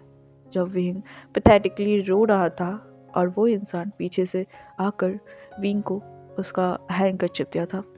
विंग को वो छोटा सा मोमेंट एक सेकंड के लिए दिमाग में आता है और उसके दिमाग से वो बाकी सारी चीज़ें हट जाता है। विंग अपनी ही उस ख्याल में अपनी ही मैंशन की तरफ जा ही रहा था, तभी उसे सीढ़ी के ऊपर एक इंसान दिखता है। हाँ, ये वही इंसान था जिसके बारे में अभी विंग शायद सोचने लग गया था, ना चाहते हुए भी सोचने लग गया था, हम ये भी बोल सकते हैं। विंग ने बिल्कुल भी उम्मीद नहीं की थी कि ये इंसान उसे यहाँ मिलेगा। लानवांग जी जो अभी सीढ़ी में बैठा हुआ था, वो उठ के खड़ा हो जाता है और विंग की तरफ देखने लगता है। तभी विंग के दिमाग में मैडम की बातें आने लगती है और उसे लगता है कि अभी उसे इस इंसान को इग्नोर करना चाहिए। इसी वजह से वो अपनी नज़र को हटा लेता है और वांग जी को इग्नोर करके जाने ही वाला था। तभी वांग जी विंग की बाजुओं से उसे पकड़ लेता है। जो देखते ही विंग वांग जी की तरफ देखने लगा। क्या हुआ? तुमने मुझे ऐसे क्यों पकड़ा है? तभी वांग जी बिना कुछ बोले विंग को उसे सीढ़ी पे बैठा देता है, जो देखते ही विंग और भी शॉक हो जाता है। तुम क्या कर रहे हो? मुझे जाने दो। अगर हमें किसी ने इस तरह से देख लिया तो गलत समझ लेगा। ऐसा कहते हुए उठने ही वाला था, तभी वांग जी विंग को उसके कंधे से पकड़ते हुए उसे फिर से बिठाता है और उसके बगल में ही वो बैठ जाता है। विंग वांग जी की तरफ ही देख रहा था, तभी वांग जी विंग की तरफ बिना देखे उसके हाथों के स्लीव्स को रोल करने लगता है। वांग जी ने देखा था कि मैडम ने कैसे विंग की उसे चोट लगी हुई जगह पे घाव दे रहा था, इसी वजह से वो विंग के हाथ को देखने के लिए यहाँ पर विंग के लिए इंतजार कर रहा था। विंग वांग जी को ही देखे जा रहा था, उसकी हर एक एक्शन को देख रहा था। वांग जी अपनी जेब से एक बैंडेज निकालता है और उसे विंग के हाथ में रैप करने लगता है। विंग वांग जी के हाथ को रोकते हुए कहता है, इसे अभी मत लगाओ, वैसे भी अभी पार्टी में अगर किसी ने नोटिस किया तो बहुत सारे सवाल करेंगे, मैं इसे हाइड कर दूंगा। तभी वांग जी विंग को एक लुक देता है, जिसके वो बोलना चाहता हो, मैं जो कर रहा हूँ मुझे वो करने दो, ज़्यादा मत बोला करो। विंग और कुछ बोलना तो चाह रहा था, जैसे कि तुम कौन होते हो मुझे ऐसे आंखें दिखाने वाले, लेकिन वो कुछ बोल नहीं पाता।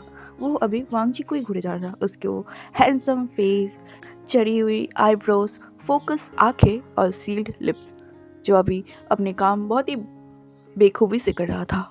और विंग बस वांग जी की उसी फेस को निहारे जा रहा था। वांग जी विंग के हाथ को बैंडेड करते हुए थोड़ा सा दबा देता है, जैसे कि वो विंग का रिएक्शन चाहता हो, लेकिन विंग तो अभी बिल्कुल खोया हुआ था। तभी वांग जी विंग की तरफ देखता है, जो अभी वांग जी को ही टुकुर टुकुर देखे जा रहा था। वांग जी विंग की तरफ देखते हुए एक स्मिक करता है और विंग की फेस के सामने अपनी फेस को और करीब लाते हुए कहता है, क्या मैं इतना हैंडसम हूँ कि तुम अपनी नजरें भी नहीं हटा पा रहे हो? जो सुनते ही एक पल के लिए विंग को रियलाइज होता है कि वो कंटिन्यूसली वांग जी घूरे जा रहा है। अब इस इंसान को विंग को टीज करने के लिए और एक मौका मिल जाएगा। विंग तुरंत अपने फेस को हटाता है और अपने हाथ को अपने स्लीव्स को ठीक करते हुए कहता है, कौन तुम्हें देख रहा है? वो तुम मैं बस देख रहा था कि तुम ठीक से बैंडेड लगा तो रहे हो ना, तुम मुझे चोट नहीं पहुंचा दोगे ना? ऐसे कहते हुए वो हकलाने लगता है। वांग जी ने ये चीज़ नोटिस किया था कि विंग जब भी वांग जी से बात करता है वो ऐसे ही घबराने लगता है, हकलाने लगता है।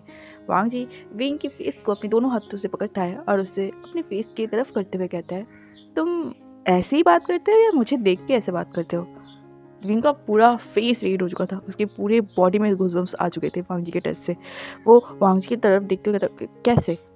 ऐसे जैसे कि तुम हकलाते हुए बात कर रहे हो। तभी विंग अपने वॉइस को ठीक कर चुका था। बिल्कुल नहीं, मैं बिल्कुल ठीक से बात कर सकता हूँ। वो तो बस तुम हो ना, ऐसे किसी के करीब कौन आता है? मुझे बिल्कुल पसंद नहीं कि कोई मेरे इतने करीब आए, इस वजह से मैं घबरा जाता हूँ। ऐसा कहते हुए वो उठने ही वाला था, तभी वांग जी विंग के साथ साथ उठते हुए जहाँ पे विंग जाने वाला था, लेकिन वांग जी पीछे से कहता है, खुद को लोगों के लिए प्रेजेंटेबल बनाना बंद करो। तुम जैसे हो वैसे ही बहुत ही वैल्यूएबल हो। इसी वजह से लोगों को खुश करने के चक्कर में अपनी खुशी को मारना बंद करो। ये सुनते ही विंग रुक जाता है और वो वांग जी की तरफ देखने लगता है, तुम्हें इससे क्या? तभी वांग जी विंग के थोड़ा करीब आता है। अभी भी उनके अंदर डिस्टेंस था, वो लोग ज़्यादा करीब नहीं था जितना ज़्यादा करीब थोड़ी देर पहले था। वो अपने सिर को झुकाता है और विंग के लेवल में आते हुए कहता है, क्योंकि मैं चाहता हूँ कि तुम अपने आप को लोगों के सामने एक मेडल की तरह पेश करना बंद करो। तुम मेरे लिए बहुत प्रेशियस हो, एक बहुत प्रेशियस पर्सन। ऐसा कहते हुए वो धीरे से विंग की बालों को रफल करता है और वहाँ से चला जाता है। विंग अभी वांग जी को ही जाते हुए देख रहा था। वांग जी की हर एक बातें विंग की दिल को छू गया था। हाँ, शायद लाइफ में पहली बार किसी अनजान इंसान जिससे विंग आज पहली बार मिल रहा है, कुछ घंटे पहले ही वो मिले थे, उसने विंग के बारे में इतना कुछ बोला, विंग को अपना प्रीशियस पर्सन बोला। शायद ये सारे शब्द सुनने के लिए विंग के कान बचपन से तरस रहे थे, लेकिन इस तरीके से किसी अननोन पर्सन से विंग का ब्रेन बिल्कुल भर चुका था इन सारी बातों से। विंग के दिमाग में बहुत सारे सवाल चल रहे थे और वांग जी की वो बातें, तुम मेरे लिए बहुत प्रीशियस हो, खुद को मेडल की तरह पेश करना बंद करो, तुम बहुत वैल्यूएबल हो, लोगों को खुश करने के चक्कर में खुद की खुशी को मारना बंद करो। हाँ, बचपन से ही तो विंग यही सब करते हुए आ रहा है, क्योंकि उसके पास और कोई रास्ता नहीं है। अगर उसे अगर खुश रहना है तो शायद उसे अपने सामने वाले इंसान को पहले खुश रखना पड़ेगा। उसे उसके दिल जीतना पड़ेगा और उसे ये फ़ील करवाना पड़ेगा कि विंग बुरा नहीं है, विंग अच्छा है, विंग कैपेबल है। और खुद को कैपेबल साबित करते-करते विंग कब खुद को खो बैठा है, विंग खुद भी नहीं जानता। और शायद उसे इस बात का रियलाइज़ हो भी, फिर भी वो कुछ नहीं कर सकता। आह, जो भी हो, अभी विंग के पास और ज़्यादा वक्त नहीं है। मैडम ने उसे स्ट्रिक्टली बोला है कि उसे अब स्टीफन के पास जाना होगा और उसे मनाना होगा। वैसे तो शाम में जो कुछ भी करा था उसके बाद विंग स्टीवन के सामने नहीं जाना चाहता था, क्योंकि स्टीवन ने साफ-साफ बोल दिया था कि वो विंग का फेस भी नहीं देखना चाहता। लेकिन ये सारी बातें वो मैडम ही को कैसे समझाए, स्टीवन उसके साथ कैसे बिहेव करता है। शायद मैडम ही को पता भी है, लेकिन उन्हें कोई फ़र्क नहीं पड़ता विंग से। उन्हें बस अपने फैमिली बिज़नेस मैटर करता है, एंड इसी वजह से ही तो शायद वो विंग का सैक्रिफाइस कर रहे हैं। एक ऐसे शख्स के साथ जो विंग से इतना ज़्यादा नफ़रत करता है, जिसके साथ विंग अपनी पूरी ज़िंदगी बिताने वाला है, वो इंसान ही विंग से इतना नफ़रत करता है। तो पता नहीं आगे क्या होगा, पता नहीं। लेकिन फ़िलहाल अभी विंग स्टीवन को ढूँढते हुए स्टीवन की तरफ जा रहा था, जहाँ पे स्टीवन एक काउच में बैठा हुआ था और फ़ोन में किसी के साथ बात कर रहा था। बात कर रहा था? नहीं, आर्ग्यू कर रहा था। स्टीवन की वॉइस बहुत लाउड थी और वो चिल्ला-चिल्ला के बोल रहा था, "Look, look, Maria, I don't want to get married. I told the bastard that I don't want to marry him. But still, he didn't talk to his family and he didn't say no. It's not my fault. Look, I didn't even want to be his fiancé. But he always after me like a lovesick puppy. You are trying to understand me, right? Yes, I did talk to him. But he is not saying no. What should I do? Hello? Hello, Maria? Try to listen to me, please. Hello? Oh, shit! Wing Steven से कुछ ही दूर में खड़ा था और Steven की हर एक बातें सुन रहा था। उसे बुरा तो लग रहा था, लेकिन उसके साथ साथ उसे बहुत ज़्यादा गुस्सा आ रहा था। वो अपनी मुट्ठी को कस लेता है और अपने आंखों को टाइटली बंद कर लेता है, क्योंकि सीरियसली अभी उसे मन कर रहा था इस बास्टर्ड का नाक फोड़ दे, लेकिन वो शायद अभी कुछ नहीं कर सकता। इस वजह से अपनी मुट्ठी को टाइटली बंद करके वो अपने गुस्से को कंट्रोल करने की कोशिश कर रहा था। लेकिन स्टीवन, जो अभी स्ट्रगल कर रहा था अपने फ़ोन में अपनी गर्लफ्रेंड का नंबर डायल करके उसे कॉल करने में, वो बहुत ज़्यादा चढ़ चुका था एंड अभी वो शायद ही अपना लिमिट क्रॉस करने वाला था। वो विंग के देखते ही अपना सारा गुस्सा विंग पे उतारने की बारे में सोचते हुए उसके पास आता है और तुरंत ही विंग के सामने आते हुए कहता है, "तुम यहाँ क्या कर रहे हो? मैंने मना किया था ना कि तुम अपना चेहरा मुझे नहीं दिखाओगे। तुम्हें तो मैं" ऐसा कहते हुए वो अपनी हाथ विंग के ऊपर रेज़ करने ही वाला था, तभी विंग अपनी आँखों को ओपन करता है और स्टीवन को एक ज़ोरदार थप्पड़ मार देता है। हाँ, फाइनली विंग स्टीवन को थप्पड़ मार देता है। इतने सालों का बदला, इतने सालों का इंसल्ट बस विंग के लिए बहुत हो चुका था। अब वो इस इंसान को और बर्दाश्त नहीं करेगा। विंग अभी अपने उसी हाथ की तरफ देख रहा था जिस हाथ से उसने अभी स्टीवन को थप्पड़ लगाया था। स्टीवन, वो तो बिलीव ही नहीं कर पा रहा था कि उसके सामने जो इंसान, जो उसका फियांसे है, वो उसने उसके ऊपर हाथ उठाया है। स्टीवन जितना ज़्यादा शॉक था, उससे भी ज़्यादा कंफ्यूज था विंग के एक्शन से। वो गुस्सा था वो बिल्कुल नहीं दिख रहा था, क्योंकि वो इतना ज़्यादा शॉक था कि वो गुस्सा होना चाहिए उसे, ये तक उसे याद नहीं था। वो शॉकिंगली विंग की तरफ देख रहा था। तभी विंग स्टीवन की तरफ देखता है और अपनी उसी कोल्ड एक्सप्रेशन के साथ स्टीवन की तरफ देखते हुए कहता है, "तुम्हें क्या लगता है तुम कुछ भी बोलोगे और मैं सुन लूँगा चुपचाप? तुम्हें क्या लगता है मैं मरे जा रहा हूँ तुम्हारे फियांसे बनने के लिए? मैं खुद नहीं चाहता तुम्हारा फियांसे बनना। तुम्हारे जैसे इंसान को फियांसे बनाने से अच्छा मैं एक कुत्ता पाल लूँ, वो भी बेटर होगा तुमसे।" यह सुनते ही स्टीवन, जो हैरानी से और शॉकिंग से विंग की तरफ देख रहा था, वो बिल्कुल हक्का बक्का हो चुका था। वो शॉकिंगली विंग की तरफ देखते कहते हैं कि क्या कहा तुमने? तुमने जो सुना, तुम हमेशा मुझे ब्लेम करते आते हो ना। मैं तुम्हारे बोलने पर भी ये एंगेजमेंट नहीं तोड़ता। ये एंगेजमेंट में हम दोनों फँसे हुए हैं। नहीं, तुम फँसे हुए हो, ये मेरी गलती है। तुम्हारी गर्लफ्रेंड का साथ झगड़ा होता है, वो मेरी वजह से होता है और तुम्हारी ज़िंदगी में हर बुरी चीज़ मेरी वजह से होती है। अगर तुम्हें इतना ही प्रॉब्लम है मेरे साथ एंगेजमेंट में रहने में, तो तुम क्यों नहीं तोड़ देते? क्या इतना कावर्ड हो कि तुम अपने फैमिली के सामने जाके ये नहीं बोल सकते कि तुम्हारे एक गर्लफ्रेंड है और तुम इससे शादी नहीं करना चाहते? हमेशा मुझे ब्लेम करना बंद करो। अगर तुम चाहते तो तुम भी बोल सकते थे, लेकिन तुम्हारे अंदर वो हिम्मत ही कहाँ है जो तुम खुद के लिए स्टैंड ले सको? तुम्हारे अंदर वो हिम्मत नहीं है, इसी वजह से तुम हर चीज़ के लिए मुझे ब्लेम करते हो, हर चीज़ के लिए मुझे ब्लेम करते रहते हो, ताकि तुम अपनी कावर्डनेस को छुपा सको, ये बोल के कि मेरी वजह से तुम इस एंगेजमेंट में फँसे हुए हो। चलो, तुम क्या, मैं तुमसे एंगेजमेंट तोड़ती हूँ। मैं तुमसे शादी हरगिज़ नहीं करने वाली, चाहे मैं मर क्यों ना जाऊँ। ऐसा कहते हुए मैं वहाँ से जाने ही वाला था, तभी स्टीफन, जो बहुत ज़्यादा गुस्सा हो चुका था विंग की इन सारी बातों से, वो शॉक के साथ-साथ बहुत ज़्यादा गुस्सा हो चुका था। वो विंग की कंधे से विंग को पकड़ता है और उसे पंच मारने ही वाला था, तभी एक हाथ आके स्टीवन के उस हाथ को रोक रोक देता है। विंग ने अपनी आंखों को बंद कर लिया था। उसे लगा था कि अभी शायद उसके फेस में एक ज़ोरदार मुक्का पड़ने वाला है, लेकिन कुछ सेकंड तक भी मुक्का उसके फेस तक नहीं पहुंचते देखकर विंग अपनी आंखों को ओपन करता है, जहां पर वो देखता है कि स्टीवन एंड वांग जी अपने आमने सामने हैं। वांग जी ने भी स्टीवन के हाथ को इतनी ज़ोर से पकड़ के मरोड़ के रखा था जिससे स्टीवन अपने हाथ को मूव भी नहीं कर पा रहा था। तभी स्टीवन गुस्से में कहता है, तुम कौन हो और तुम हमारे बीच में क्यों आए हो? जो सुनते ही वांग जी स्टीवन के हाथ को और जोर से मरोड़ते हुए कहते हैं, तुम्हारी हिम्मत कैसे हुई विंग पे ऊपर हाथ उठाने की? तुम्हारा किस्मत अच्छा है कि मैंने तुम्हारे हाथों को अब तक काट नहीं दिया है। ऐसा कहते हुए और जोर से स्टीवन को मरोड़ने लगा। तभी स्टीवन विंग की तरफ देखते कहते हैं, ओह, तो यही रीज़न है कि तुम इतना ज़्यादा बोल्डली मेरे सामने आए और मुझसे एंगेजमेंट तोड़ दी?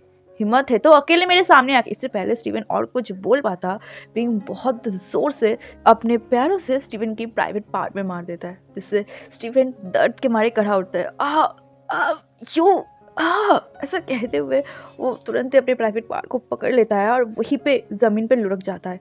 वो अभी दर्द के मारे खड़ा रहा था और तड़फ रहा था। एंड स्टीवन को इस तरीके से देखकर विंग विंग का तो फेस का रंग उड़ गया था। वो अभी शॉकिंगली स्टीवन की तरफ देख रहा था और खुद के एक्शन पे ध्यान दे रहा था कि उसने अभी क्या कर दिया। विंग को खुद बिलीव नहीं हो पा रहा था कि उसने ये सब किया है। विंग ने जो एक आवाज़ तक स्टीवन के आगे नहीं उठाता था, उसने स्टीवन की इतनी बुरी हालत कर दी है। विंग अभी अपनी सोच में खोया हुआ था, तभी वांग जी विंग के हाथ को पकड़ता है और उसे वहाँ से लेके भागने लगता है। विंग तो अभी भी शॉक में था, लेकिन वांग जी जब विंग को लेके भागने लगता है तभी विंग अपनी शॉक से वापस आता है और वो भी वांग जी के साथ दूसरी तरफ भागने लगता है। वो लोग गार्डन की तरफ जा रहे थे। मैंशन से निकलते ही गार्डन के पास पहुँचते ही वो दोनों ठहर जाते हैं, जहाँ पे वांग जी हाफ रहा था और विंग हाफ तो रहा था, लेकिन वो बहुत बुरी तरीके से हंस रहा था। ओह माय गॉड, ये मैंने क्या सच में? देखो, मुझे बिल्कुल बिलीव नहीं हो रहा है लिटिल लान कि मैंने ये किया है। ओह माय गॉड, उस फूल का फेस देखा तुमने? कैसे बेवकूफ़ों की तरह ज़मीन पे पड़ के तड़प रहा था। उसके साथ तो इससे भी बुरा होना चाहिए, इससे भी बुरा। वो फूल कहीं का मुझे बास्टर्ड बोल रहा था। वो खुद एक बास्टर्ड है। विंग ने अपने पेट को पकड़ा हुआ था क्योंकि हंसी और हांफने की वजह से उसके सांस फूलने लगे थे और वो कंटिन्यूअसली स्टीवन को कर्स किया जा रहा था। एंड विंग को इस तरीके से ओपन होते हुए देखकर, ओपनली इतनी खुली तरीके से हंसते हुए देखकर और ऐसे स्टीवन को कर्स करते हुए देखकर वांग जी बस मेस्मराइज होकर विंग को देखे जा रहा था, जैसे कि वो कोई अलग इंसान को देख रहा है। वो दोनों अलग दुनिया में पहुंच चुके हैं जहाँ पे विंग बहुत ज़्यादा खुश लग रहा है, बहुत ज़्यादा। विंग हंसते हुए अभी भी कर्स किया जा रहा था। तभी वांग जी विंग के शोल्डर को पकड़ता है और विंग के आंखों में देखने लगता है। विंग तो अपने में ही इतना बिजी था, स्टीवन को कर्स करने में इतना बिजी था, उसने वांग जी को नोटिस भी नहीं किया था। वो जब नोटिस करता है कि वांग जी अभी विंग को पकड़ा हुआ है और विंग के आंखों में देख रहा है, तो वो भी वांग जी की तरफ देखने लगा। विंग के फेस में अभी भी एक ब्राइट सी स्माइल थी और वो वांग जी की तरफ देखने लगता है, जैसे कि वो एक्सपेक्ट कर रहा हो कि वांग जी कुछ बोलेगा, लेकिन वांग जी बस कंटिन्यूअसली विंग को घूरे जा रहा था, जिससे विंग को अभी थोड़ा सा अजीब फील हो रहा था। उसके जो अभी उसका दिल का धड़कन हाफने की वजह से तेज़ हो रखा था, अभी वांग जी के देखने की वजह से तेज़ होने लगा था। बहुत ज़ोर से, बहुत ही लाउडली उसके दिल की धड़कन धड़क रहा था, धक धक धक धक धक धक, जैसे कि वांग जी उसके दिल की धड़कन को, इस धक धक को सुन पाए। विंग जो बहुत ही वाइडली स्माइल कर रहा था, उसका स्माइल धीरे धीरे गायब होने लगता है और वो भी उसी इंटेंस आंखों के साथ वांग जी की तरफ देखने लगता है। तभी वांग जी विंग की आंखों में देखते हुए कहता है, क्या तुमने फन किया? जो सुनते ही विंग वांग जी की तरफ देखते हुए कहता है, क्या फन? क्या तुम्हें मज़ा आया? तो विंग एक ब्राइट से स्माइल करते हुए कहता है, हाँ, बहुत मज़ा आया मुझे बहुत अच्छा लगा, बहुत ही हल्का फील हो रहा है। मैं ये सारी चीज़ें उसे बहुत दिनों से बोलना चाहता था, लेकिन फाइनली मैं आज बोल पाया। बहुत सालों बाद मैं आज बहुत ज़्यादा खुश महसूस कर रहा हूँ, अंदर से खुश महसूस कर रहा हूँ। थैंक यू लिटिल लान, मुझे खुश करने के लिए। ऐसा कहते हुए वो वांग जी की तरफ उसी ब्राइट स्माइल के साथ दिखने लगा। जो देखते के साथ ही वांग जी के फेस में भी एक स्माइल आ जाता है, एक जेन्युइन स्माइल, कोई स्मिर्क नहीं, एक रियल स्माइल, जिससे वांग जी का फेस और भी ज़्यादा सुंदर दिख रहा था। वांग जी और भी ज़्यादा गॉर्जियस दिख रहा था। उस लाइट में उन दोनों का ही फेस बहुत ज़्यादा शाइन कर रहा था। तभी वांग जी दूसरी तरफ देखता है और विंग की तरफ देखते हुए कहता है, चलो हमें और मज़ा करना है ना? जो सुनते ही विंग कंफ्यूज हो जाता है, और मज़ा? तभी वांग कहता है, हाँ, तुम और फन नहीं करना चाहते? तो विंग अपने आसपास देखते कहते हैं, हम इससे ज़्यादा मज़ा और क्या? तभी वांग जी विंग के लिप्स पर अपने उंगली को रखते हुए कहते हैं, बस मुझे फॉलो करो। ऐसा कहते हुए और विंग के हाथ को पकड़ते हुए गार्डन के उस तरफ जा रहा था जहाँ पे सॉफ्ट म्यूज़िक प्ले हो रहा था और उसके आस-पास लोग डांस कर रहे थे। विंग को जब रियलाइज़ होता है कि वांग जी उसे कहाँ ले जा रहा है, विंग शॉक हो जाता है। वो वांग जी के हाथ को पीछे से रोकते हुए कहने लगता है कि नहीं, हम वहाँ नहीं जा सकते, यहाँ पे बहुत सारे लोग हैं, सब क्या बोलेंगे? यहाँ पे तुम्हारी फैमिली, मेरी फैमिली, सबकी फैमिली है। लेकिन वांग जी वो कहाँ रुकने वाला था, वो विंग के हाथ को कस के पकड़ लेता है और उसी तरफ बढ़ जाता है। एंड फाइनली जब वो लोग डांस फ्लोर में पहुँच जाता है, वांग जी तुरंत ही विंग के हाथ को अपने कंधे पे रख लेता है और विंग को कमर से पकड़ते हुए अपने और भी करीब कर लेता है। इतना करीब कि उनके अंदर से हवा भी पास नहीं हो रहा होगा। विंग वांग जी के बहुत ज़्यादा करीब था, जिससे विंग को एक अलग ही सेंसेशन महसूस हो रहा था। उसे बहुत ही अजीब फील हो रहा था, लेकिन उसे बुरा नहीं लग रहा था। उसे अच्छा लग रहा था, लेकिन बहुत अजीब फील हो रहा था। वो वांग जी के कंधों से उसे थोड़ा-सा दूर करने की कोशिश करते हुए कहते, "तुम ये क्या कर रहे हो? यहाँ बहुत सारे लोग हैं और यहाँ मेरी फैमिली है। अगर हमें किसी ने इस तरीके से देख लिया तो वो गलत।" तभी वांग जी विंग की चेहरे की तरफ देखते हुए कहते हैं, "श्श! मैंने बोला ना, बस मुझे भी फ़ॉलो करो।"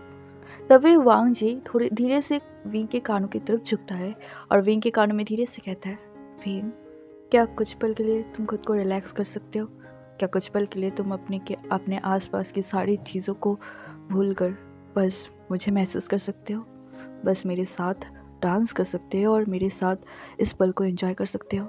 ऐसा कहते हुए वो विंग की आंखों में देखने लगा और विंग जो अभी बिल्कुल स्टिफ हो चुका था, उसे टेंशन हो रही थी कि उसकी फैमिली के लोग कुछ गलत ना समझ ले, उसके आसपास के लोग कुछ गलत ना समझ ले। वो थोड़ी देर के लिए वांग जी की बात सुन के खुद को रिलैक्स कर लेता है। एंड अभी उसे बहुत ज़्यादा बेटर फ़ील हो रहा था। उसे बहुत ज़्यादा अच्छा फ़ील हो रहा था जब वो कुछ समय के लिए अपनी आस-पास के लोगों के बारे में नहीं सोच रहा था। वो बस अपने बारे में सोच रहा था, अपनी चाहत को प्रायोरिटी दे रहा था। वो वांग जी की तरफ देखने लगता है। अभी विंग बिल्कुल रिलैक्स हो चुका था। उसका जो कंधा स्टिफ था, वो भी बिल्कुल रिलैक्स हो चुका था। एंड विंग को इस तरीके से उसके साथ कोऑपरेट करते हुए देखकर वांग जी के फेस में एक ब्राइट सी स्माइल आती है और वो विंग के साथ उसी गाने के रिदम में अपनी बॉडी उसको मूव करते हुए विंग की तरफ देखते हुए कहता है, "तुम बहुत खूबसूरत हो, ये तुम्हें पता है ना?" तो सुनते ही विंग के फेस में एक स्माइल आता है और वांग जी की तरफ देखते हुए कहता है, "हाँ, पता है। बहुत लोगों ने कहा है इससे पहले।" तभी वांग जी जो स्माइल कर रहा था, उसके फेस में स्माइल गायब हो जाता है और विंग की तरफ इंटेंसली देखते हुए कहता है, "अच्छा? और किसने कहा था ये सब?" वांग जी को ऐसे सडनली जेलस होते हुए देखकर विंग और भी ब्राइट स्माइल करता है, वांग जी की तरफ देखते हुए कहता है, "किसी भी ने भी कहा हो, बट अभी तो बस मुझे तुम्हारा ही ख्याल आ रहा है।" तो सुनते ही वांग जी एक टीजिंग स्माइल करता है और विंग को उस म्यूजिक के साथ साथ तुरंत ही मूव करते हुए अपने और करीब खींचते हुए कहता है, "अच्छा, तो इस बार बस मैं तुम्हारे दिमाग में हूँ?" तो विंग अपने हाथ को वांग जी के नेक में और भी ज़्यादा रैप करते हुए कहता है, "हाँ, बस तुम। अभी मेरा दिमाग बिल्कुल खाली हो चुका है और मैं बस तुम्हें अपने पास महसूस कर पा रहा हूँ।" तभी वांग जी विंग की आंखों में और भी डीपली देखते हुए कहता है, "और मैं चाहता हूँ तुम हमेशा, हर पल, हर सेकंड मुझे ऐसे ही महसूस करते रहो। तुम्हारे दिमाग में मेरे अलावा और कोई ना रहे और हमेशा तुम मेरे साथ रहो।" जो सुनते ही विंग हंसते हुए कहता है, "अच्छा, तो फिर मुझे अपने साथ लेके जाओ और अपने साथ एक केज में मुझे बंद कर दो। फिर मैं हमेशा तुम्हारे साथ रहूँगा।" जो सुनते के साथ ही वांग जी विंग की कमर से होते हुए उसके बैक में अपने हाथ को फैलाते हुए कहता है, "मुझे मंज़ूर है।" जो सुनते ही विंग हँसने लगता है। तभी वो अपने हाथ को वांग जी के नेक में फैलाते हुए कहता है, "अगर तुम मेरे इससे ज़्यादा करीब आओगे तो तुम्हारे साथ स्टक करने की बात तो बहुत दूर की बात है। तुम मुझे अपनी क्लोज़नेस से ही मार डालोगे। फिर मुझे ब्लेम मत करना कि मैं तुम्हें छोड़ के चला गया।"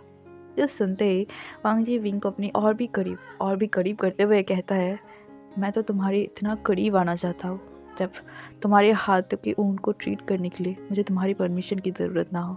मैं तुम्हें इतना करीब पाना चाहता हूँ ताकि तुम्हारे स्मेल मेरी बॉडी से हमेशा लिपटे रहे और मैं तुम्हारा इतना क्लोज़ जाना चाहता हूँ कि कोई तुम्हें हार्म कर सके, उससे पहले मैं तुम्हारे सामने ढाल बन के खड़ा हो सकूँ।" ऐसा कहते हुए वो विंग की फोrehead में जो बाल आ रहे थे, उन्हें कान के पास से टक कर देता है। विंग की साँसें तो कुछ सेकंड के लिए रुक चुकी थी। वांग जी की बातें, शायद इससे पहले कोई ऐसा इंसान हो जिसने विंग से ये सारे वर्ड्स कहे हो। विंग को ऐसा फ़ील हो रहा था कि वांग जी की इन बातों की वज़ह से शायद वो मर जाएगा। वो वांग जी के जस्ट ने अपने सिर को टिकाते हुए कहता है, चुप हो जाओ, ये सब बातें मत बोला करो, देखना तुम्हारी इन बातों से ही मैं मर जाऊंगा। तो सुनते ही वांग जी धीरे से विंग के कानों में थोड़ा सा लीन होते हुए विंग के कानों में विस्पर करते हुए कहता है, कोई बात नहीं, मैं तुम्हें मरने नहीं दूंगा, मैं तुम्हें हमेशा अपने साथ रखूंगा और तुम्हें ये फील करवाऊंगा कि तुम कितना ज़्यादा इम्पोर्टेंट हो, तुम्हारा मेरे साथ रहना कितना ज़्यादा इम्पोर्टेंट है। जो सुनते ही विंग, जो अभी शाइली अपने सिर को वांग जी के कंधे पे टिकाए हुआ था, उसके फेस बिल्कुल लाल हो चुका था, वो वांग जी की आंखों में देखने लगा। तो फिर विंग अपनी पलकों को झपकाते हुए कहता है, क्यों क्यों तुम मेरे इतना करीब आना चाहते हो, तुम तो मुझे जानते भी नहीं हो। तभी वांग जी विंग की बॉडी को अपनी बॉडी के साथ मूव करते हुए विंग को दूसरी तरफ करते हुए कहता है, कोई बात नहीं, मैं जान लूँगा तुम्हें, मैं तो तुम्हें और भी जानना चाहता हूँ, इतना ज़्यादा कि तुम खुद को भी ना जान पाओ। ऐसा कहते हुए वो विंग की बैग से लेते हुए विंग के हिप्स तक अपने हाथ को फिराते हुए कहता है, इतना ज़्यादा कि तुम्हारी बॉडी को तुम ना जान पाओ, मैं उतना ज़्यादा जानना चाहती हूँ। तुम्हारी बॉडी के हर एक मसल मेमोरी को मेरी आदत डालना चाहता हूँ, इतना ज़्यादा आदत डालना चाहता हूँ कि मेरे पास होने से ही उनको महसूस हो जाए कि उनके पास उनका लान वांग जी है। ऐसा कहते हुए वो विंग के फेस की और भी करीब आ जाता है और विंग की तरफ देखते हुए कहते हैं, अभी मैं तुम्हें और भी ज़्यादा करीब पाना चाहती हूँ, इतना ज़्यादा करीब कि तुम सोच नहीं सकते। विंग, जो अभी बहुत ही इंटेंसली वांग जी को घूरे जा रहा था, वो अपनी एक हाथों से वांग जी के फेस में टच करते हुए कहता है, मुझे नहीं पता कि तुम ऐसा क्यों कर रहे हो और क्या कर रहे हो मेरे साथ, लेकिन जो भी कर रहे हो मुझे बहुत अच्छा लग रहा है, तुम्हारा इतना करीब आना मुझे बहुत अच्छा लग रहा है और शायद मैं चाहता भी हूँ। वांग जी विंग की तरफ देखते हुए कहते हैं, क्या चाहते हो तुम? मैं वो सब कुछ चाहता हूँ जो तुम मेरे साथ चाहते हो, मैं भी वो सब कुछ चाहता हूँ जिसका जिक्र तुम अभी कर रहे हो। वांग जी और भी ज़्यादा विंग के करीब आ जाए, अभी उन दोनों का ब्रेथ अपने फेस में फील हो रहा था, वो दोनों ही इतने ज़्यादा करीब थे अपने एक दूसरे के। तभी वांग जी विंग के फेस के करीब आते हुए कहता है, क्या चाहते हो तुम विंग मुझसे? मुझे शब्द चाहिए। तभी विंग वांग जी की तरफ आते हुए कहता है, मैं चाहता हूँ कि तुम मुझे अपने साथ लेके जाओ, तुम मुझे अपने साथ रखो और तुम मेरे मेरे इतने करीब आओ जितना करीब आज तक कोई ना आ पाया। ऐसा कहते हुए वांग जी की तरफ देख रहा था और बस इतना ही काफ़ी था वांग जी के लिए। वांग जी तुरंत ही विंग के सर को पकड़ता है और उसे अपने लिप्स से कैप्चर कर लेता है। विंग ने भी वांग जी के बालों को टाइटली पकड़ लिया था, तभी वांग जी धीरे धीरे अपने लिप्स को विंग के लिप्स पर मूव करने लगता है और विंग भी सेम तरीके से वांग जी को किस करने लगता है। पहले तो उन दोनों का किस काफ़ी जेंटल था, काफ़ी सॉफ्ट था, लेकिन धीरे धीरे वो दोनों ही एक दूसरे के ऊपर रफ होने लगा था। अभी रफली एक दूसरे को किस किया जा रहा था। उन लोगों को तो इतना भी ख्याल नहीं था कि इनके आसपास इंसान हैं, कुछ लोग भी हैं, लेकिन विंग, वो तो पूरी दुनिया भूल चुका था। वो सीरियसली वांग जी को ही अपना पूरा दुनिया मान चुका था और बस इस दुनिया में वो और वांग जी था और कोई नहीं। इसी वजह से शायद उसे कोई फ़र्क भी नहीं पड़ रहा था कि उसके आस-पास कौन है और कौन नहीं। वो दोनों एक दूसरे को ऐसे ही किस किए जा रहा था। वांग जी ने जितना टाइटली विंग को पकड़ा हुआ था, उतना ही टाइटली विंग ने वांग जी को पकड़ा हुआ था। तभी विंग को अपने चेहरे पे कुछ ठंडा-सा महसूस होता है, बहुत ही ठंडा-सा। और जब वो अपनी आँखों को खोलता है और अपने सिर के ऊपर देखता है, तो वहाँ पे स्नोफॉल हो रही थी। हर तरफ स्नोफॉल हो रही थी। वो वाइट स्नो वांग जी और विंग के सिर पे, विंग के चेहरे पे, विंग की पूरी बॉडी पे गिर रहा था और वो दोनों उसी स्नोफॉल के नीचे खड़ा था, एक दूसरे के बाहों में एक दूसरे के साथ। विंग अपने ऊपर देखता है, उसके बाद वांग जी की तरफ देखता है, जहाँ पे वो दोनों ही स्नोफॉल में भीग चुके थे। उन दोनों को ही रियलाइज़ नहीं हुआ था कि कब स्नोफॉल स्टार्ट हो चुका था और वो दोनों कब से ऐसे स्नोफॉल में भीग रहे थे। लेकिन ये मोमेंट, ये जगह और उनका ये सिचुएशन बहुत खूबसूरत लग रहा था। इस सुंदर सी क्रिसमस नाइट में स्नोफॉल के नीचे वो दोनों थे, एक दूसरे को किस करते हुए, एक दूसरे को अपनी बाहों में जकड़ते हुए, एक दूसरे को अपने पास पाते हुए। दोनों अनजान इंसान, जैसे कि दो सोलमेट फाइनली एक दूसरे से मिला हो। पिंग वांग जी की तरफ ही देख रहा था। उसे तो अभी भी बिलीव नहीं हो रहा था, जिस इंसान से वो कुछ घंटों पहले मिला था, अभी वो इंसान उसके इतनी करीब आ चुका था कि शायद अभी ये इंसान ही उसका पूरा दुनिया बन चुका है। विंग वांग जी की तरफ देख रहा था, तभी वांग जी विंग की तरफ देखता है और अपनी उससे इंटेंस और एक शाइनी आई से विंग की तरफ देखते हुए कहता है, अरे काका, तुम अभी भी नहीं बदले। अभी भी तुम वही बच्चे हो, वही शरारती, वही क्यूट से बच्चे हो जो मुझे अपने 8 साल के एज में मिले थे। ऐसा कहते हुए वो विंग की फोrehead से उस नोक को हटाता है और उसे वहाँ पे किस कर देता है। वांग जी के मुंह से ये एकाएक सुनते ही विंग शॉक हो जाता है और वो शॉकिंगली वांग जी की तरफ देखने लगता है। लानसान? वांग जी एक स्माइल करता है और विंग की तरफ देखते हुए फिर से विंग की आंखों में किस कर देता है। विंग बिल्कुल शॉक हो चुका था। वो वांग जी के फेस को अपने हाथों से टच करते हुए कहता है, लानसान, क्या सच में ये तुम हो? वांग जी विंग के उसी हाथ को, जो हाथ अभी वांग जी के फेस में था, उस हाथ को लेता है और वहाँ पे किस कर देता है, जैसे कि वो अश्योरेंस कर रहा हो कि हाँ, वो वही है, उसका लानजान। जो देखते के साथ ही विंग के फेस में एक ब्राइट सी स्माइल आ जाता है। हाँ, वो इस लानजान को कैसे भूल सकता है। जब विंग अनाथ था और उसके अनाथ आश्रम में लान फैमिली आया था चैरिटी इवेंट में, तभी तो वो इस 8 साल के लानजान से मिला था, जो उससे ऑलमोस्ट 3 साल छोटा था। विंग उस छोटे से बच्चे को याद करता है जो बस एक ही इंसान था जो विंग के साथ फ्रीली मिलता था, फ्रीली बात करता था और विंग को एज अ ह्यूमन ट्रीट करता था, ना कि विंग को ऐसे देखता था जैसे कि बाकी लोग देखते थे, एक लॉस्ट पपी की तरह। वांग जी विंग की तरफ देखता है और विंग की आंखों को फिर से चूमते हुए कहता है, मैंने आपको बहुत मिस किया है गगा। तभी विंग तुरंत ही वांग जी को बहुत ही टाइटली हग कर लेता है और अपने आप में भुराते हुए कहता है, मैंने भी तुम्हें बहुत मिस किया है लानजान, बहुत ज़्यादा। पता नहीं तुम कहाँ चले गए थे। उसके बाद मैंने तुम्हें बहुत ज़्यादा ढूंढने की कोशिश की थी, बट तुम कभी मिले ही नहीं। ऐसा कहते हुए वो और भी टाइटली वांग जी को हग कर लेता है। वांग जी विंग के बालों को सहलाने लगता है। उसके बाद विंग वांग जी से थोड़ा सा दूर जाता है और वांग जी की तरफ देखने लगता है, जो अभी मैस्मराइजिंग होके विंग को देख रहा था, विंग को निहार रहा था, अपनी उसी बचपन के इंसान को, बचपन का पहला दोस्त, पहला प्यार, कुछ भी क्यों ना कहे, उसी पहले इंसान को देख रहा था जिससे वांग जी को बेतहाशा प्यार हुआ था। शायद वांग जी के लिए प्यार का मतलब विंग ही था, जिससे वो अपने 8 साल की एज में मिला था और अभी तक उसका प्यार विंग के लिए थोड़ा सा भी कम नहीं हुआ था। एंड वांग जी को ऐसे मेस्मराइजिंग होकर विंग को देखते हुए देखकर विंग एक स्माइल करता है और अपनी हाथ को वांग जी के नेक में रैप करते हुए वांग जी के चेहरे के करीब आते हुए कहता है, पता है, हम दोनों अभी इस क्रिसमस स्नोफॉल के नीचे खड़े हुए और हम दोनों को ऐसे देखकर मेरे दिमाग में एक गाना याद आ रहा है। वांग जी विंग की तरफ ही देख रहा और वो बहुत ही ध्यान से विंग को सुन रहा था। तभी विंग थोड़ा सा अपनी गले को साफ करता है और वांग जी की उन आंखों में देखने लगता है। विंग को शांत देखकर वांग जी पूछता है, कौन सा गाना? वही वाला जिसमें मैं अपने आप को अपने सोलमेट के साथ इमेजिन करता हूँ।